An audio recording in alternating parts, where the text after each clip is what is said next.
भारतीय विज्ञान के विद्यार्थियों, भारतीय राजनीतिक विचारक वाले पेपर में आपका स्वागत है। मित्रों, महान विचारक स्वामी विवेकानंद के संबंध में जीवन परिचय पर विचार विमर्श किया और आज हम स्वामी जी के, विवेकानंद जी के राजनीतिक दर्शन पर चर्चा करेंगे। मित्रों, स्वामी विवेकानंद उस श्रेणी के राजनीतिक दार्शनिक नहीं थे जिसमें हम हॉब्स, रूसो, ग्रीन या मार्क्स को समझ सकते हैं।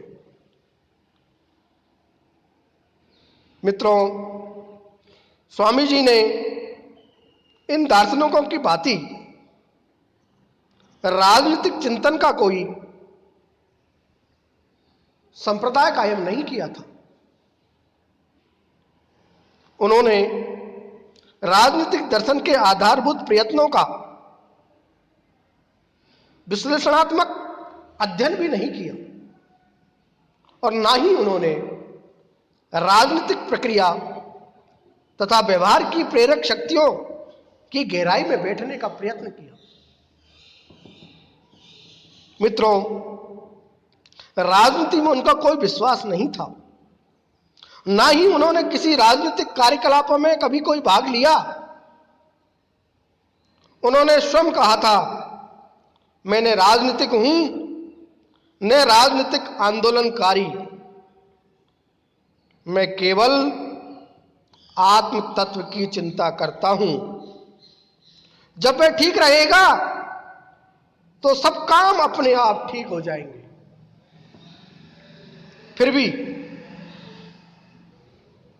उनके भाषणों और विचारों में राजनीति का जो दर्शन मिलता है वह उन्हें पश्चिम के व्यावसायिक राजनीतिक चिंतकों से कहीं आगे ले जाता है। डॉक्टर बीपी वर्मा के शब्दों में क्या कहते हैं वर्मा जी?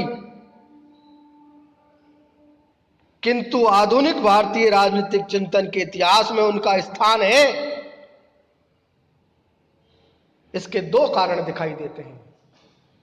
पहला, प्रथम उनकी शिक्षाओं तथा व्यक्तित्व का बंगाल में राष्ट्रवादी आंदोलन पर गहरा प्रभाव पड़ा। यद्यपि प्रधानतः उन्होंने आध्यात्मिक स्वतंत्रता की धारणा का ही संदेश दिया, किंतु इस संदेश का अनिवार्य परिणाम यह हुआ कि राजनीतिक आदि अन्य प्रकार की स्वतंत्रता के विचार भी लोकप्रिय हो गए। बंगाल के अनेक आतंकवादियों तथा राष्ट्रवादियों ने उनकी सन्यासी का गीत शीर्षक कविता से स्वतंत्रता के मूल्य तथा पवित्रता का पाठ सीखा। विवेकानंद ने हमें समाज के विकास के संबंध में कुछ नए विचार दिए। आधुनिक भारत के सामाजिक तथा राजनीतिक चिंतन के विकास को व्यवस्थित ढंग से समझने के लिए आवश्यक है कि विवेकानंद के विचारों का शीर्षक ऊपरीतः प्रधानतः अध्ययन किया जाए। गौण अध्ययन नहीं किया जाना चाहिए। मित्रों, विद्यार्थियों, विवेकानंद जी का राष्ट्रवाद का धार्मिक सिद्धांत क्या है?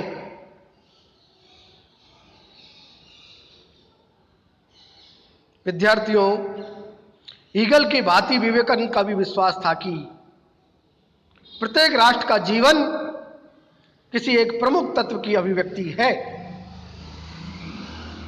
उनकी दृष्टि में धर्म भारत के इतिहास में महत्वपूर्ण नियामक सिद्धांत रहा है। वो कहते हैं, विवेकानंद जी कहते हैं, जिस प्रकार संगीत में एक प्रमुख स्वर होता है, वैसे ही हर राष्ट्र के जीवन में एक प्रधान तत्व हुआ करता है। अन्य सब तत्व उसी में केंद्रित होते हैं।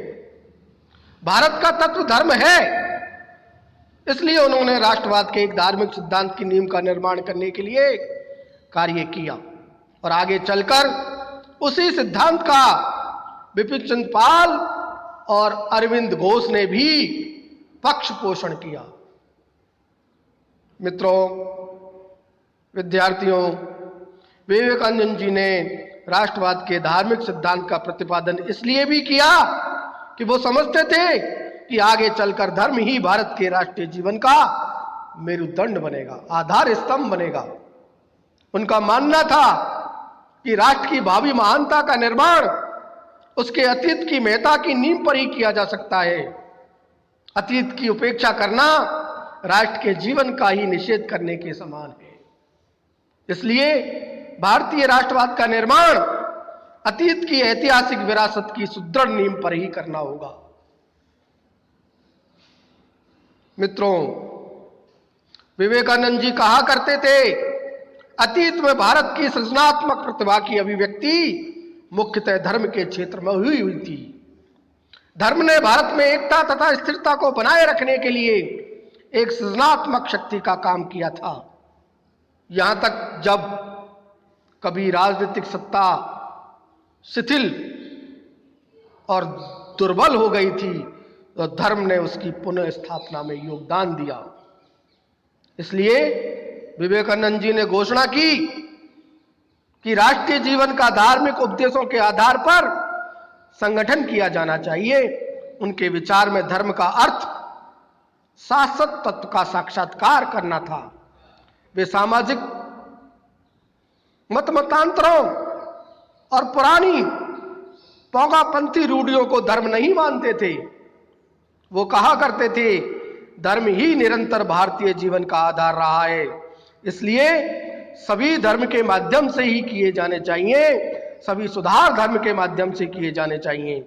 इसलिए राष्ट्रवाद का आध्यात्मिक तथा धार्मिक सिद्धांत राजनीतिक चिंतन को विवेकानंद जी की महत्वपूर्ण देन कहा जा सकता है, माना जा सकता है। बंकिम चटर्जी की भांति विवेकानंद भी भारत को एक आराध्य देवी मानते थे। यह कल्पना भारत देवी माता की दृश्यमान विभूति है, बंगाल के राष्ट्रवादियों और क्रांतिकारियों की प्रेरणा शक्ति बन गई। मित्रों, विवेकानंद जी हीगल की तरह राष्ट्र की महत्ता के प्रतिपादक भी थे। उनके अनुसार भारत को अपने आध्यात्म से पश्चिम को विजित करना होगा। उनका कहना था, एक बार पुनः भारत को विश्व की विजय करनी है, उसे पश्चिम की आध्यात्मिक विजय करनी है। तत्कालीन राजनीतिक परिस्थितियों में राष्ट्रवाद को विवेकानंद इसी रूप में प्रस्तुत कर सकते थे। क्योंकि वे एक सन्यासी थे, इसलिए राजनीतिक विवादों से दूर रहना चाहते थे और यदि खुलकर राजनीतिक स्वतंत्रता का समर्थन करते तो ब्रिटिश सरकार उन्हें जेल में बंद कर देती और जिसका परिणाम यह होता, उनकी शक्ति व्यर्थ में नष्ट हो जाती और देशवासियों के धार्मिक और नैतिक पुनरुत्थान का जो काम उन्हें सबसे बड़ी प्रिय था, उसमें विघ्न पड़ता, उसमें बाधा पहुंचती। विवेकानंद जी भारतीय राष्ट्रवाद के संदेशवाहक थे।